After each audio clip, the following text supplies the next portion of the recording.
10/12 की रात्रि में अज्ञात चोरों द्वारा चुरा लिया गया था। इस संबंध में सुपौल थाना में 824 एक चोरी का मामला दर्ज हुआ था और इस कांड के उद्भेदन के लिए थानाध्यक्ष के नेतृत्व में जो पुलिस इंस्पेक्टर रंजीत कुमार और जिला सूचना इकाई की एक टीम गठित की गई थी और इन लोगों ने तकनीकी अनुसंधान, वैज्ञानिक अनुसंधान से इस कांड का उद्भेदन किया।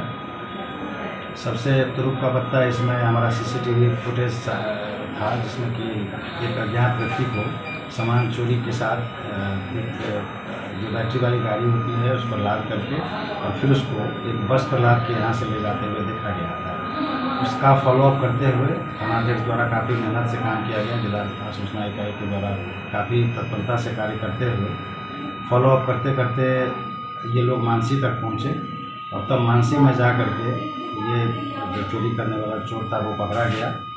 उसके द्वारा अपने अपराध को स्वीकार करते हुए चोरी की घटना में अपना और जिनको इन्होंने अपना सामान बेचा था उसका नाम और जो इनको लाइनर थे, जो इनको बताते थे कि कहाँ घटना की जानी है, उसको गिरफ्तार किया गया और उनके स्वीकारोक्ति बयान के आधार पर जो वो कपड़ा चोरी हुआ था जिसमें जैकेट्स आदि थे वो भी बरामद किया गया है। जब इनके घर की तलाशी ली गई तो आप देख सकते हैं कि सामने में बहुत सारे सोने, चांदी, पैसे, मोबाइल आदि बरामद है।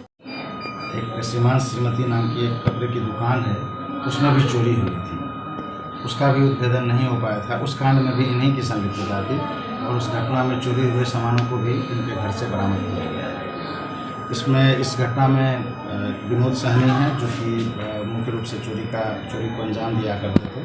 विनोद सहनी ये लोहिया नगर वार्ड नंबर 4 में इनका एक घर है और इन्होंने अपनी दूसरी शादी मानसी में कर ली है, तो वहाँ भी ये रहते हैं। वहाँ से आकर के यहाँ चोरी के कांड को अंजाम देते थे और फिर वापस चले जाते थे। अब समझ सकते हैं कि सुपौल के बाद सहरसा के बाद ट्रेन से सामान बीच में बेच करके और ये मानसी चले जाते थे, तो पता लगाना बहुत मुश्किल था। तो काफ़ी मेहनत से इसमें इनको पकड़ा गया है। दूसरे हैं विनोद शाह, जो इनके चोरी के सामान को सिमली बख्तियारपुर में खरीदे थे। इन्होंने स्वीकार किया है कि हाँ इन्होंने हमें बेचा था। उनको भी चोरी का सामान खरीदने के आरोप में गिरफ्तार किया गया है। और एक हैं गणेश कुमार, जो कि गोरियारी वार्ड नंबर 11 सुपौल के ही हैं। वो यहाँ किशनपुर PSC में स्वास्थ्य कर्मी के रूप में कार्यरत मैं आपको बताते हैं। ये पूर्व में इनका आपराधिक इतिहास रहा है चोरी का।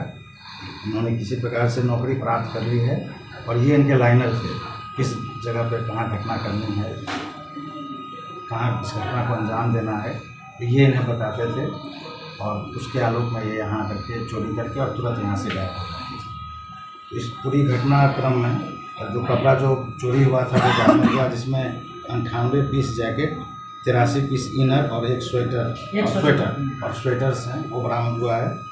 इनके घर से जब तलाशी ली गई थी तो सैमसंग कंपनी का 2 मोबाइल, एक एप्पल कंपनी का मोबाइल, जो वो दुकानदार जो इस घटना से पहले जो घटना हुई थी उन्हीं का मोबाइल बताया जाता है।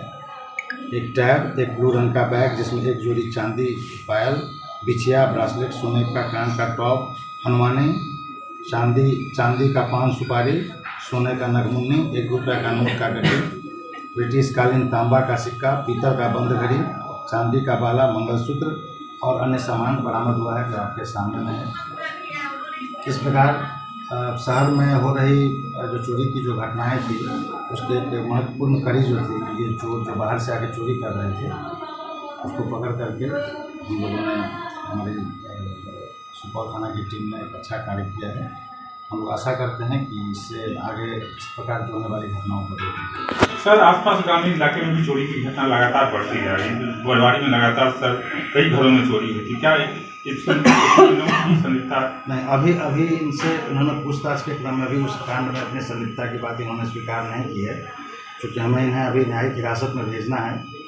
हम लोग इनसे काफ़ी पूछताछ किए, लेकिन उन घटनाओं में इन्होंने अपनी संलिप्तता को स्वीकार नहीं किया है, इसलिए अभी उसके बारे में कहना जल्दबाजी होगी। हम लोग उस घटना में भी कार्य कर रहे हैं और उम्मीद करते हैं कि उसमें भी उद्भेदन जल्द ही। तो पूर्व में भी सर आपराधिक इतिहास रहा है? हाँ, पूर्व में इतिहास इनका रहा है। जो गणेश कुमार है इनका पूर्व का आपराधिक इतिहास रहा है और विनोद सहनी का भी आपराधिक इतिहास है जो